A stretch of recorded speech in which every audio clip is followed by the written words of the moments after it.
आप देखें दोस्तों, आपका हमारा अपना रिएक्शन यूट्यूब चैनल। तो चलते हैं दोस्तों, पाक पार्लियामेंट में फिर हुई दुश्मन भारत की तारीफ। हाँ जी, बिल्कुल हुई है। आई थिंक शिबली फराज है, हाँ शिबली फराज ने पीटीआई के जो रहनुमा उन्होंने किया। खैर देखते हैं दोस्तों पहले वीडियो, इस पर पाकिस्तानी अवाम क्या बोलते हैं। और इंडियन इलेक्शन आई थिंक पर ये बात थी। नमस्कार दोस्तों, डीडी रेड के एक और रिएक्शन वीडियो में आप सभी का स्वागत है। मैं हूं आलोक। तो आज जो वीडियो लेकर आए हूं नायला पाकिस्तानी रिएक्शन का वीडियो है। इसका टाइटल है viral video Pakistani parliament praising India. Okay, तो बिल्कुल ये पाकिस्तानी पार्लियामेंट में एक बार फिर से भारत की तारीफ करनी पड़ी है, ये कहते हुए कि जी दुश्मन देश है फिर भी उसकी तारीफ करनी पड़ रही है। तो पहले मैं आपको पाकिस्तानी पार्लियामेंट का वो वीडियो दिखा देता हूं, फिर आपको ये पूरी बात ज्यादा समझ में आएगी। देखिए। I don't want to quote the example of our enemy country. अभी इलेक्शंस हुए हैं, वहां पे 800 मिलियन से ज्यादा लोगों ने वोट किया है। कितने हजारों पोलिंग स्टेशन थे, लाखों पोलिंग स्टेशंस थे। एक जगह पे एक बंदा रहता था, उसके लिए भी पोलिंग स्टेशन बनाया उन्होंने।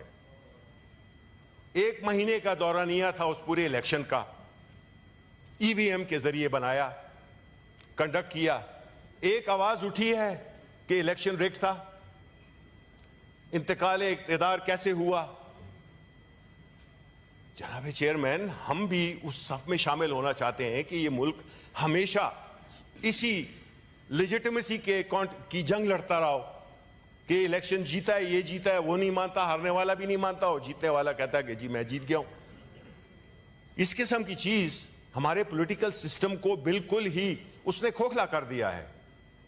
क्यों नहीं हम अपने इलेक्शंस फ्री एंड फेयर करा सकते? इसलिए कि जो वेस्टेड इंटरेस्ट हैं, जिसमें कि मुझे बहुत अफसोस है कि आपकी पॉलिटिकल पार्टी भी शामिल है, पाकिस्तान नून भी शामिल है, एमक्यूएम। देखा आपने? तो पाकिस्तानी पार्लियामेंट में जो पार्लियामेंटेरियन है वो भारत की डेमोक्रेसी की बात कर रहा है। कह रहा है कि देखिए फ्री एंड फेयर इलेक्शन कैसे कराया जाता है, देखिए वहां पर कैसे इलेक्शन हो गए, सरकार भी बन गई, कोई हल्ला हंगामा ये वो तोड़ फोड़ जीत हार कुछ नहीं। यानी कि जनता की पावर है और ये ट्रू डेमोक्रेसी है। अब इस पर पाकिस्तान की जनता क्या कहती है, आइए देखते हैं। सिस्टम्स की बात करें दुनिया में, जिनको डेमोक्रेटिक स्टेट्स कहा जाता है, जिनके जहाँ पर जमहूरियत बड़ी मजबूत है, तो उनमें इंडिया भी आता है।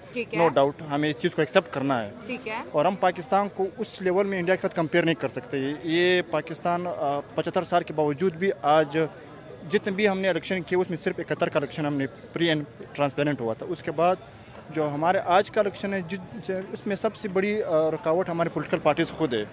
हर पोलिटिकल पार्टी चाहता है कि ताकतवर हल्कों से हाथ मिला के इक़्तिदार हासिल कर दे। हाँ, उन्होंने ये बात कही है कि जब वही पॉलिटिकल पार्टीज जब अपोजिशन में रहते फिर वो दांधे का रौनक होते हैं। लेकिन सर यहाँ पर ये भी बात है ना, उन्होंने ये भी कहा कि वेस्टर्न इंटरेस्ट की वजह से जो है ना हम फेयर इलेक्शन पाकिस्तान में नहीं करा पाते। क्या इंडिया पर कोई वेस्टर्न इंटरेस्ट नहीं है? क्या इंडिया किसी वेस्टर्न दबाव में नहीं है? क्या उसकी पॉलिसीज बिल्कुल फ्री है? क्या वो हकीकी में आज़ाद हो चुके हैं?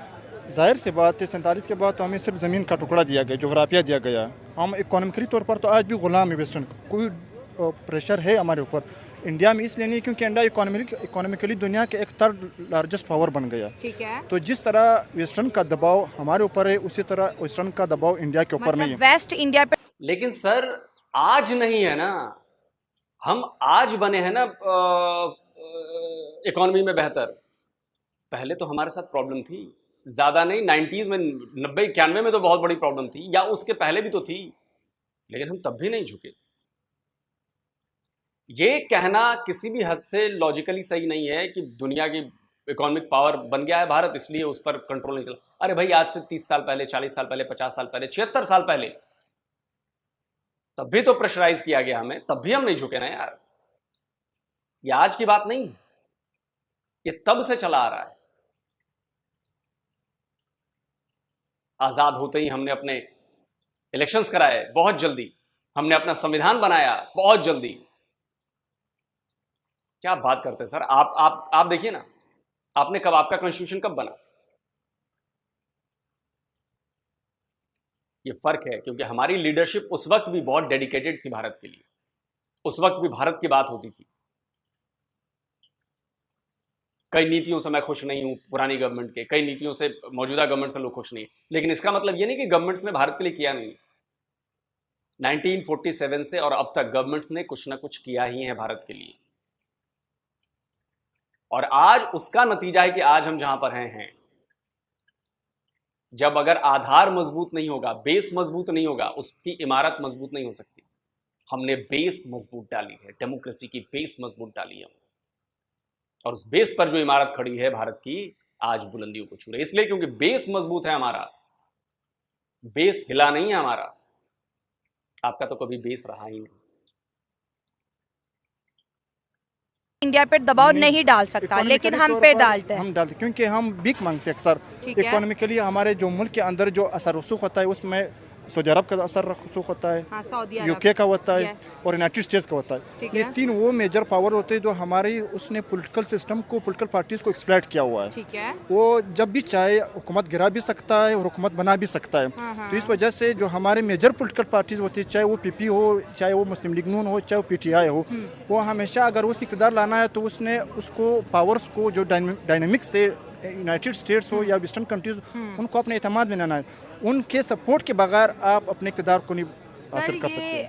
आप अपने तौर पर इंडिया की कितनी बड़ी विक्ट्री समझते हैं कि दुश्मन उनकी तारीफ करते हैं? उसमें वहाँ के लोगों का, वहाँ के जो पॉलिटिकल पार्टीज़ है वो उस टू बी होनेस्ट है मुल्क के साथ। ठीक है। उसने मुल्क के ऊपर इन्वेस्टमेंट किया हुआ है, उसने मुल्क के अंदर जमहूरियत को इतना मजबूत किया हुआ है कि आज मोदी तीसरी बार इलेक्शन जीत रहा है और किसी ने उसके ऊपर इल्ज़ाम नहीं लगाया कि इसने धांधली किया हुआ है। सही है। और हमारे यहाँ पर जो पॉलिटिकल पार्टीज़ है उसमें पॉलिटिकल पार्टीज़ का भी कसूर है, लेकिन यहाँ पर रियासती इदारों का भी कसूर है, क्योंकि वो किसी गवर्नमेंट को चली नहीं जा रहा है। इस वजह से हमारे मुल्क में जमहूरियत कमज़ोर है और जमहूरियत के साथ साथ हमारे यहाँ पर फेडरेशन कमज़ोर है। सूबे के दरमियान उसने सियासी वाबस्तगी नहीं, सियासी मुफाहमत नहीं होता है। जितने भी हमारे पॉलिटिकल पार्टीज़ है वो उनका कसूरवार रहता है। हर पॉलिटिकल पार्टीज़ अपने इक़्तिदार के लिए सबकी गलती है, उसने हमारे सिस्टम को एक्सप्लॉइट किया हुआ है। सिस्टम exploit किया। बिल्कुल बिल्कुल सही बात है सर। जैसे आपने कहा कि किसी ने नहीं कहा कि इलेक्शन रिग्ड हुए हैं, तीसरी दफ़ा ओथ ले लिया, और ओथ लेते ही सर G7 पे वो चले गए हैं मीटिंग पे। ग्लोबली बड़ी हाईलाइट होती है G7, इटली के अंदर वो अब मज़ीद जो है कॉन्ट्रैक्ट करेंगे, एग्रीमेंट करेंगे। लेकिन अगर हमारे मुल्क के अंदर वज़ीर आज़म साहब ओथ लेते हैं तो वो उधर सऊदी अरब चले जाते हैं, UAE चले जाते हैं, मतलब लोन का साथ ही प्रोसीजर स्टार्ट हो जाता है। जबकि मोदी साहब आज उन्होंने ओथ लिया और अगला सफ़र G7 का शुरू हो चुका है कि मैं इंडिया के लिए बड़े बड़े एग्रीमेंट्स लेके आऊँगा। तो सर उनके और हमारे मेयार में कहाँ कमी नज़र आ रही है? मयार में तो काफ़ी फ़र्क है। जब हम 47 के बाद आज़ाद हुए तो हमें मुल्क चलाना नहीं सिखाया, हमें भीख मांगना सिखाया गया। 47 से ऑनवर्ड आज तक हमने जितना भी हमने मुल्क के ऊपर काम नहीं किया हुआ। इंडिया सन 1993 के बाद IMF के पास नहीं गया।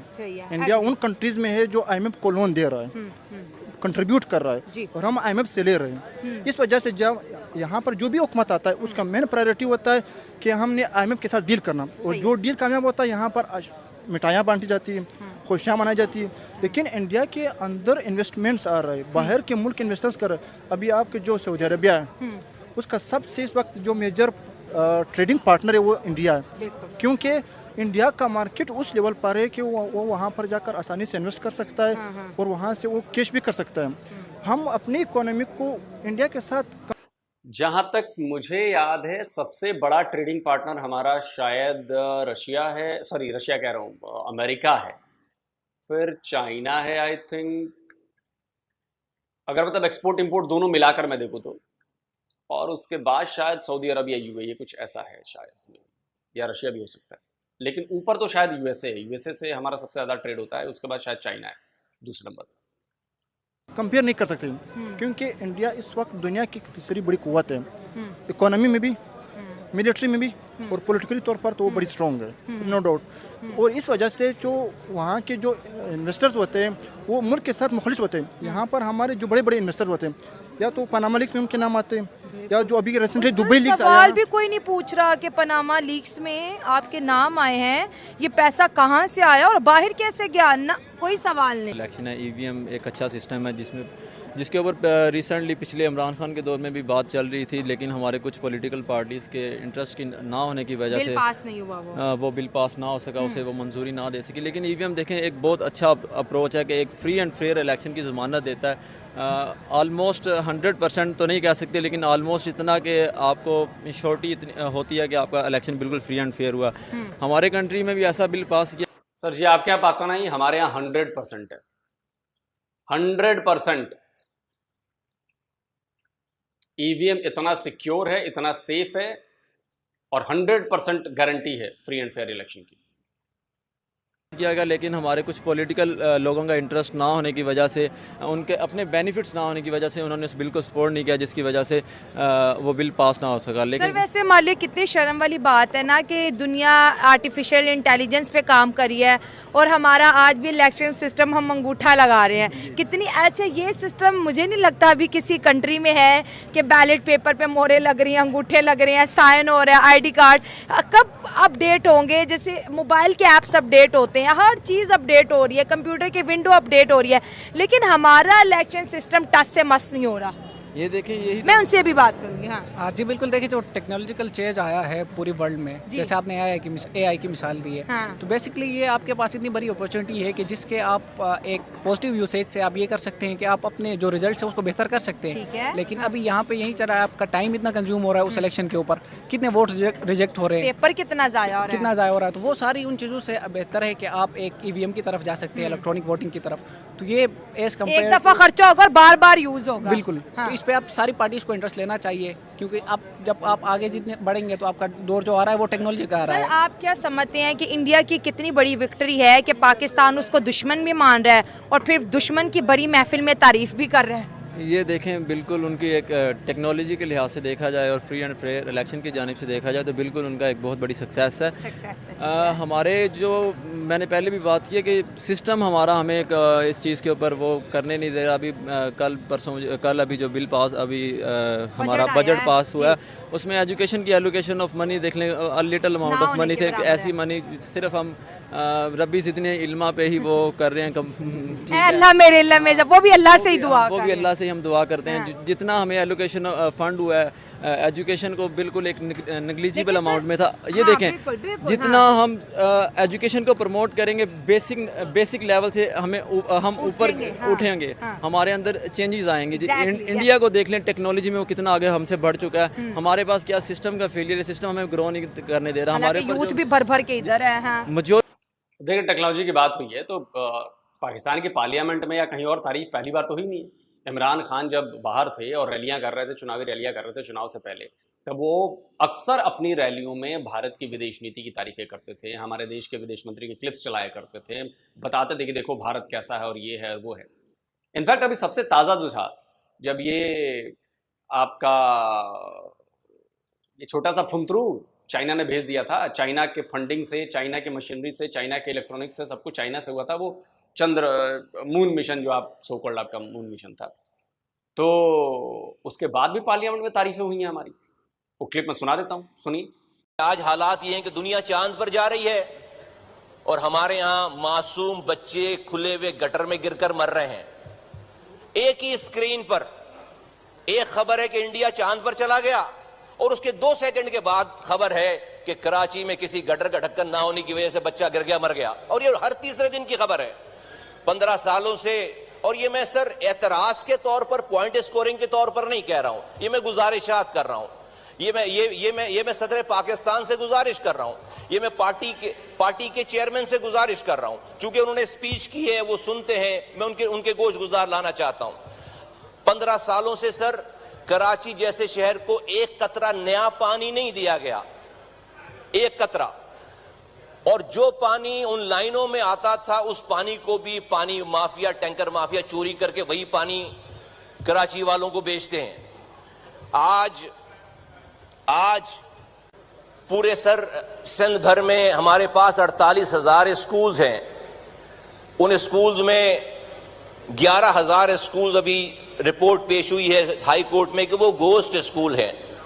हमारे यहाँ 70 लाख बच्चे सिंध में जो वो हैं जो कि स्कूल ही नहीं जा रहे। पूरे मुल्क में 2,62,00,000 बच्चे स्कूल नहीं जा रहे। तो इससे आपको अंदाजा लगना चाहिए कि भारत कहां पहुंच चुका है। और भारत की बराबरी तो छोड़िए, आप भारत के साथ रेस में भी नहीं है, रेस में भी नहीं है। इसका एक और एग्जांपल देता हूं मैं। हमारी एक ऑर्गेनाइजेशन है LIC, लाइफ इंश्योरेंस कंपनी।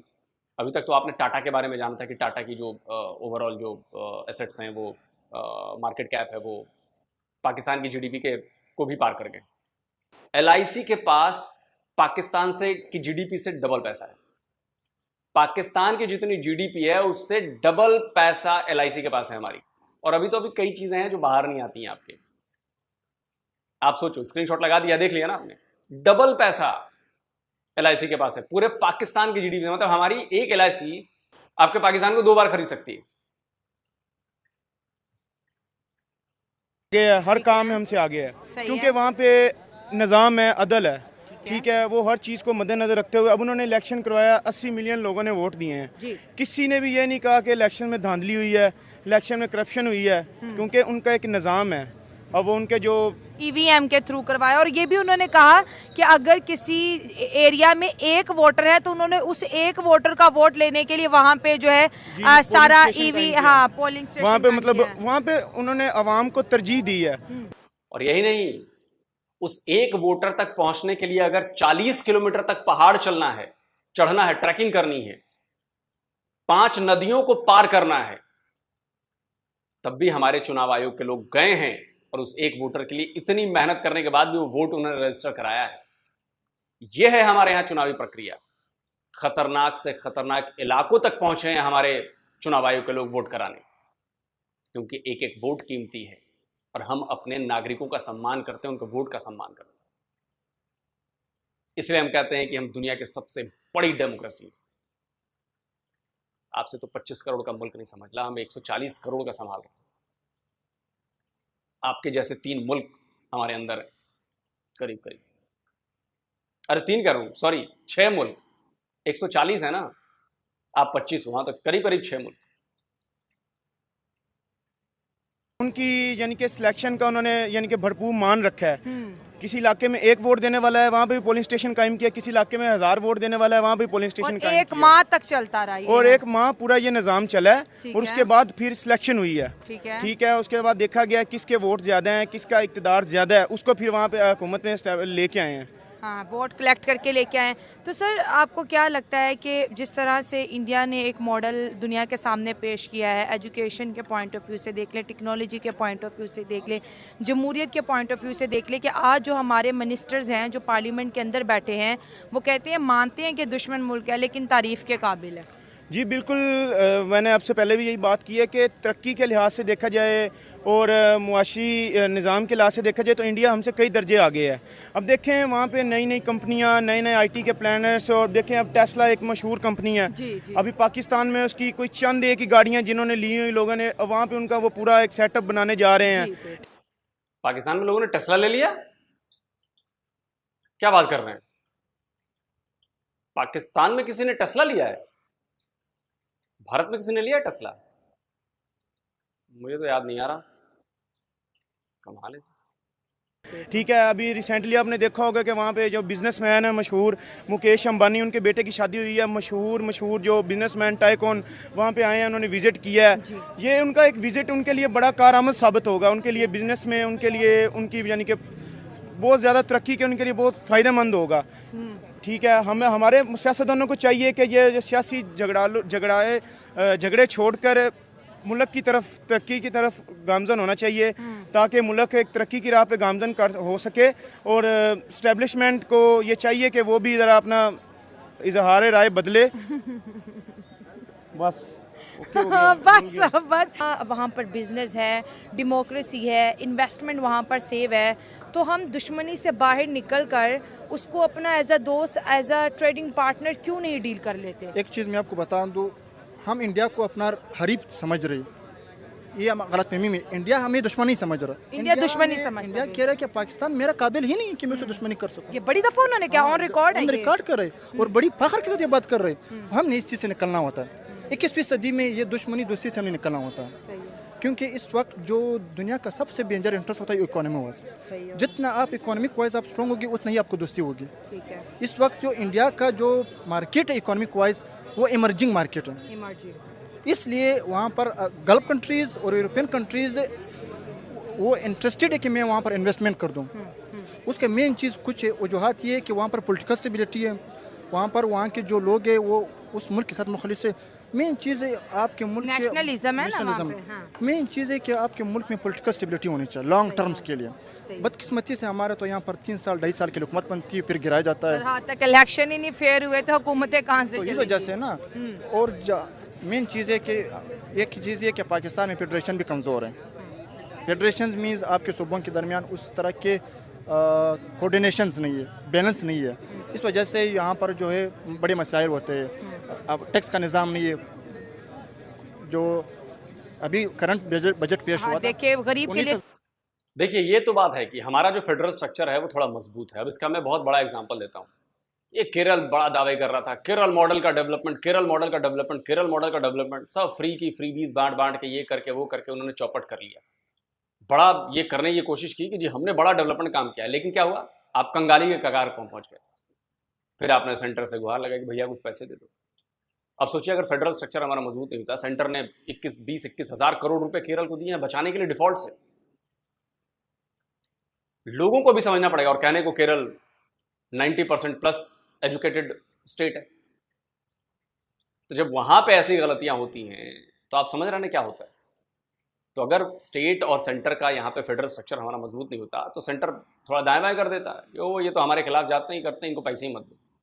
लेकिन ये काम कभी नहीं होगा हमारे यहाँ। इसलिए नहीं होगा क्योंकि केरल है तो हमारा ही पार्टनर, ठीक है, मतभेद अलग चीज है, उनके विचार हमारे विचार नहीं मिलते हैं, इसका मतलब ये नहीं हुआ कि हम उन्हें छोड़ देंगे या वो हमारा पार्ट नहीं है। अगर उनको प्रॉब्लम है, हमारी जिम्मेदारी है कि उस प्रॉब्लम को दूर करें। हाँ, उसके लिए कुछ सख्ती लाई जाए कि भाई आप जिन गलतियों को आपने किया वो दोहराई ना जाए, इसके लिए प्रावधान किए जाने चाहिए।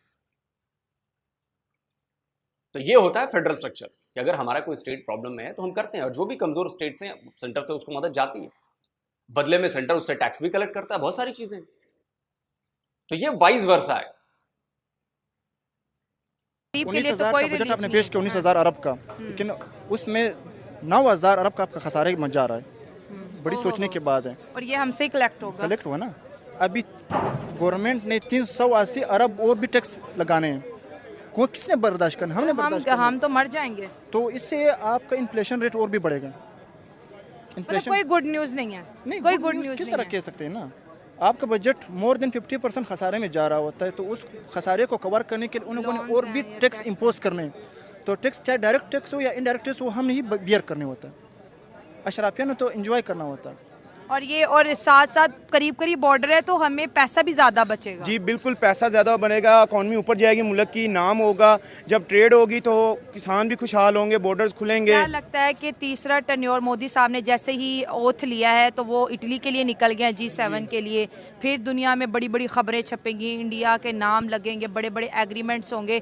आपको क्या लगता है ये जो तीसरी दफ़ा उनकी हुकूमत जो आई है, इसके लिए क्या पाकिस्तान के लिए कोई बेहतरी आएगी? आपको लगता है कि वो हमारी तरफ हाथ बढ़ाएंगे? जी, अगर उन्होंने हाथ बढ़ाया हमारी तरफ दोस्ती का, अगर नवाज शरीफ साहब, शहबाज शरीफ साहब, हमारी वज़ीर आला मरीम नवाज साहब, वज़ीर आला पंजाब, अगर वो देखें उनके तरफ दोस्ती का हाथ बढ़ाती हैं तो उम्मीद है कि ये पाकिस्तान के लिए कुछ बेहतर और अच्छा निज़ाम साबित होगा।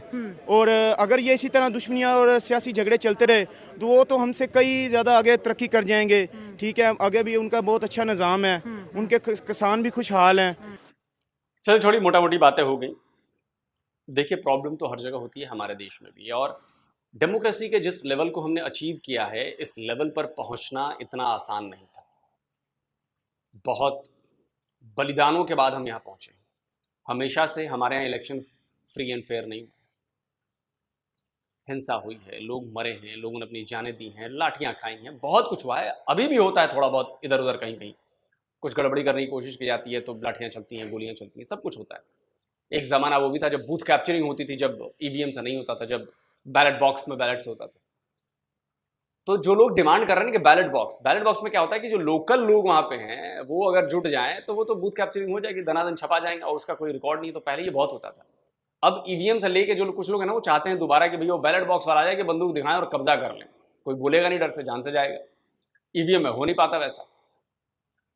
तो आपके यहाँ बेसिकली ईवीएम नहीं लाने की वजह यही है कि वहाँ भी अभी चाहिए कि हमारी ही पावर रहनी चाहिए, क्योंकि वहाँ पे ईवीएम में बदलाव करना बड़ा मुश्किल हो जाएगा ना, आप कर ही नहीं पाओगे। बैलेट बॉक्स में तो ईजी है, छाप के डाल दो, छाप के डाल दो, छाप के डाल दो, वहाँ नहीं। और धीरे धीरे इसके सिक्योरिटी फीचर्स और ज़्यादा मजबूत किए जा रहे हैं। आने वाले टाइम में और ज़्यादा इसका एक अलग रूप देखने को मिलेगा, ईवीएम का बहुत कुछ अलग देखने को मिलेगा। रही बात कि आपके यहाँ तारीफ क्यों होती है, तारीफ इसलिए होती है क्योंकि आप लोगों ने जो नफरत बोई है, उस नफरत का जो परिणाम आया है वो पाकिस्तान के लिए घातक साबित हुआ है। और नफरत किसके लिए बोई आपने? हिंदुओं के लिए बोई, काफिरों के लिए बोई, भारत के लिए बोई। और आज भारत जो है वो कहीं और पहुंच चुका है। पहले जब जमाना अखबारों का था तो आप छुपा जाते थे, भारत की तरक्की आप बताते नहीं थे, भारत के अचीवमेंट्स आप बताते नहीं थे। आज ज़माना हो गया इंटरनेट का, आज ज़माना हो गया है हर हाथ में मौजूद है, वहाँ पे लोग देखते हैं, सर्च करते हैं, पता कर, अरे भारत तो चांद पर पहुँच गया, अरे भारत ने ये कर दिया, भारत ने वो कर दिया, भारत का तो फॉरेस्ट रिजर्व इतना है। तो लोगों में जानकारी बढ़ने लगी, लोग जानकारी बढ़ने लगी, तो आपकी मजबूरी बन गई है करना, क्योंकि लोग सवाल पूछ देते हैं।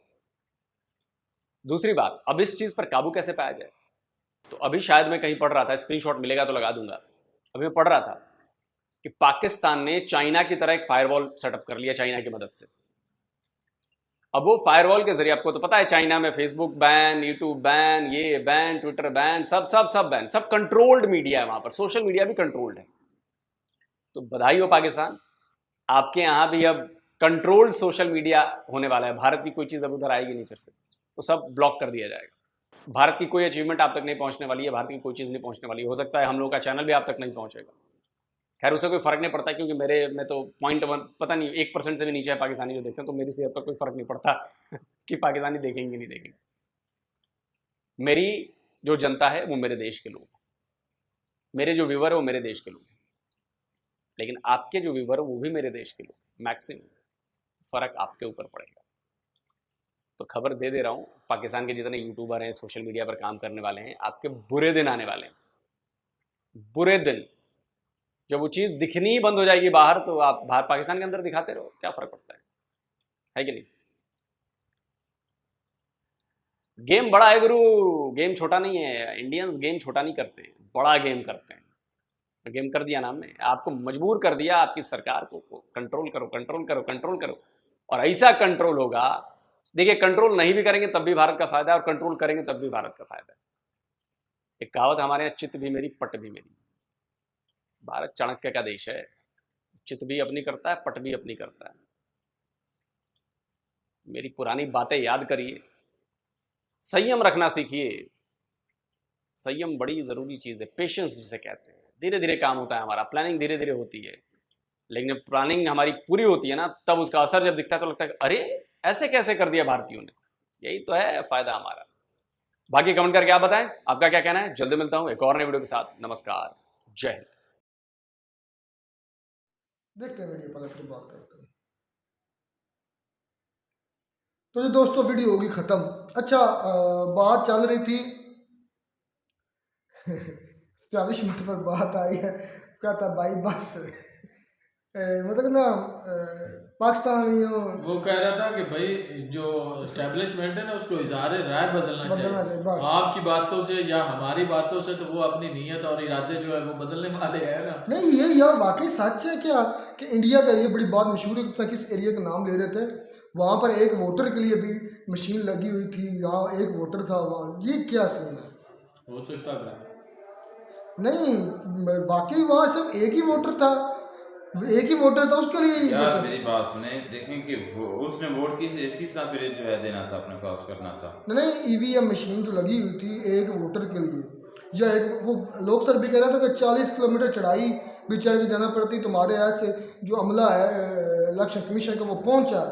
तो ये बात सच है कि भाई इंडिया के अंदर इलेक्शन फेयर अंदर कोई, मैंने एक भी कोई दंगा, कोई मिस बिहेव, कोई रिगिंग वाला नारा, कोई चोरी वाला नारा, कोई किसी किस्म का मैंने नहीं सुना। अगर है तो इंडिया के किसी स्टेशन पर मुझे नहीं मिला जितना मैं देख रहा हूँ। अगर कोई एक आधा है, 100% लोग सर कह रहे हैं कि साफ और शफाफ हुए हैं। मैं इस चीज़ पे इत्तेफाक नहीं करता। 100% बहुत मुश्किल है। हाँ, इतना मैं कहूँगा 95% तक इंडिया में इलेक्शन जो है ना फेयर एंड क्लियर है, बिल्कुल ठीक ठाक है। और 95% पे अगर हैं तो मैं कहता हूँ वो 100 ही है। जितना बड़ा मुल्क है ना, 64 करोड़ लोगों ने वोट कास्ट किया है, तो इसके हिसाब से अगर 95%, 97, 95 मैं कहता हूँ तो इसका मतलब वो 100 ही है। तो 100% कुछ भी नहीं है। मेरा दिल नहीं मानता। अलोक साहब का अपना कंट्री है, उनके लिहाज से वो सही बोल रहे हैं, लेकिन 100% कहीं भी नहीं कुछ कंट्री के मेरी बात सुनने के इलेक्शन तो वहाँ पर सही है। देखिए जो पाकिस्तान में जो इलेक्शन का तरीका यहाँ पर भी ठीक है, लेकिन मसला ये है कि जो हमारी इस्टेब्लिशमेंट है उसको हमारे वोट सिर्फ एक बड़ा नाम है, हकीकत का उससे कोई लेन देन नहीं होता। तो उन्होंने अपनी तरफ से लेकर आना होता है, जिसको मर्जी लेकर आता है। वोटिंग तो यहाँ पर भी सही होती है, तरीकाकार जो होता है वो सही होता है यहाँ पर भी। कहाँ सही होता है? ईवीएम इस्तेमाल होता है। आप वही 90-60 एक मिनट में सुन ले, बात तो सुन ले पहले यार। एक मेरी बात 90-60 में आप जी रहे हैं। तुम वोट देने गए थे, तुमने अपनी मर्जी से स्टैंप लगाई थी ना, जिस निशान पर तुम्हें लगानी थी। हाँ, ईवीएम है। तो ये भी तो ठीक ही है। शर्म करो। ये इंडिया वो भाई ये बैलेट पेपर उनके पास 1960 के वो ठोक के मोहरे लगा के इमरान खान आपके वोट रद्दी की टोकरी में डाल देंगे। इमरान खान साहब ने यही तो कहा। वो कह रहा ठीक है, और इंडिया ईवीएम में वो सही वो बात करते। पाकिस्तान डिजिटल जो तरीकाकार है वो ठीक है, पाकिस्तानी फ्लोर उसमें भी हो सकता है, लेकिन बहुत कम चांसेस होते हैं। पाकिस्तानी पार्लियामेंट फ्लोर पर ये पाकिस्तान सेंटर बोल रहा था कि एक तरफ ऐड चल रही है कि इंडिया चांद पर चला गया, और एक तरफ पाकिस्तान की चल रही है, मशहूरी चल रही है, खबर आ रही है, न्यूज़ आ रही है कि कराची के अंदर कहीं ढक्कन खुला हुआ तो वहाँ एक बच्चा गिरकर मर गया। तो सही बात कह रहे हैं, ये सच है, ऐसे ही होता है। वहाँ का न्यूज़ देखें। एक और बात बड़ी मज़ेदार, मुझे कभी कभी हैरत होती पाकिस्तान के ढूंढी हरकतों, पाकिस्तान की बेगैरती, पाकिस्तान के ये जो न्यूज़ चैनल है स्पेशली, बल्कि पाकिस्तान की पूरी इस्टेब्लिशमेंट, हमारा बस चले ना हम इनके चिथड़े उड़ा दें। हकीकत बात है, सच नहीं है, दिल करता। देखें पीएम मोदी, मैं मानता हूँ उनका इजलास, उन्होंने हलफ लिया, पीएम मोदी साहब की तकरीब पूरी की पूरी हमारे चैनल पर दिखाई जाती है। और हमारा लीडर इमरान खान, वो क्या दहशतगर्द है, क्या वो गद्दार है, क्या है वो, उसकी कोई चैनल उसकी वीडियो नाम लेने तक के लिए कोई नहीं गवारा। ये 2 नंबरी है कि नहीं है, ये बेगैरती है कि नहीं है। फिर बात की कि अगर इंडिया की तरफ हम हाथ बढ़ाते हैं, इंडिया हमसे दोस्ती करना चाहेगा, वो आप पर ठुकते भी नहीं है। देखें कि छोड़ दो ये बातें करना, पाँव पड़ना। नहीं भाई, एक तरफ आप असलम भाई नहीं, असलम भाई एक तरफ आप करवा रहे हैं कश्मीर में अटैक से, बात कर रहे हैं, मैं सही कह रहा हूं। आप जो थूकने वाली बात कर रहे हैं गलत कर रहे हैं। मोदी साहब ने क्या किया, मोदी साहब ने क्या कहा था यार, मोदी साहब स्टेटमेंट के बाद एक सेकंड शक्कर साहब की स्टेटमेंट क्या थी? उन्होंने कहा है कि जब तक आप टेररिज्म खत्म नहीं करोगे तो हम आपके साथ की कोई डील बात। इसे क्या कहते हैं, थूकना भी नहीं कहते, थूकना। यार एक सेकंड, बात यह कि अगर आप अपने आप को बेहतर करते हो, मैं बेहतर कर लेता हूं, तो मेरे साथ उन्होंने कहा सोचेंगे फिर तब। क्या आपको लगता है पाकिस्तान मेन मसला किस चीज से, टेररिज्म? आपको लगता है कि वो पाकिस्तान टेररिस्ट खत्म कर देगा? कौन? पाकिस्तान। जब खुद भेज रहा है यार, जब तक कुत्ते का वो कहते हैं ना पूंछ सीधा ना हो, तब तक और कुत्ते की पूंछ सीधी होती नहीं, ये हो ही नहीं सकता। लेकिन अगर ये करें तो भाई वो भी कर सकते हैं, उनको क्या वो आप नहीं थूकना भी चाहते, मैं इसी बात पर कायम रहूंगा। आप कहते रहे, आपके कहने से क्या वाकई हो जाता, थूकना क्या नहीं कर रहे, क्या कर रहे, क्या मोदी साहब ने नहीं कहा?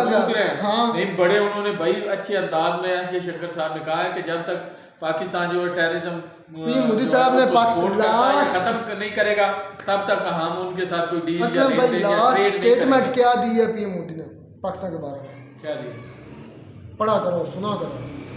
नहीं तो एस जयशंकर कौन से साउथ अफ्रीका गया है, फॉरेन मिनिस्टर उन्होंने क्या क्या हम करना चाहते हैं, उन्होंने क्या हम करना चाहते हैं भाई यार, इसे ही थूकना चाहते हैं, मानते तो एक बात इसी नहीं, को थूकना चाहते हैं, ये इसी थूकना नहीं, कहते उसने हैं। शर्त रखी है, शर्त है। हाँ तो ये उन्होंने कहा तब देखेंगे फिर बाद पर नहीं देखेंगे यार, ज्यादा ही देखेंगे वो इतने वो आप थूकते यार हैं। यार मैं इसको थूकने साबित वाली करता बात नहीं है, थूकने वाली बात नहीं है। जो इंडिया है ना भाई, वो बहुत अच्छा कंट्री है, बहुत बेहतर है हमारी निस्बत, हमारे मुल्क की निस्बत। क्यों? क्योंकि उन्होंने उन कंट्रीज की भी मदद की है जिन्होंने उनके साथ गलत किया है। सिर्फ टेररिज्म की वजह से वो पाकिस्तान का साथ नहीं देते या पाकिस्तान को अच्छा नहीं समझते। बाकी आप मालदीव का देख लें, मालदीव वालों ने मोदी साहब के बारे में कितना बुरा भला बोला, लेकिन फिर भी उन्होंने उनके साथ अच्छा किया। पाकिस्तान के उनको मसला सिर्फ और सिर्फ टेररिज्म का, कि आप टेररिज्म को ना हमारे मुल्क में दाखिल करें, दहशतगर्दों या तो आप के बारे में, या जानबूझकर आप ऐसा कर रहे हैं। मुझे तो कभी कभी आप ऐसा लगता है कि आप बच्चों वाली बातें कर देते हैं। मालदीव के जो मसले पर है, कितनी मरतबा कहा है कि ये चाइना को बीट करना चाहते हैं इस मुद्दे पर।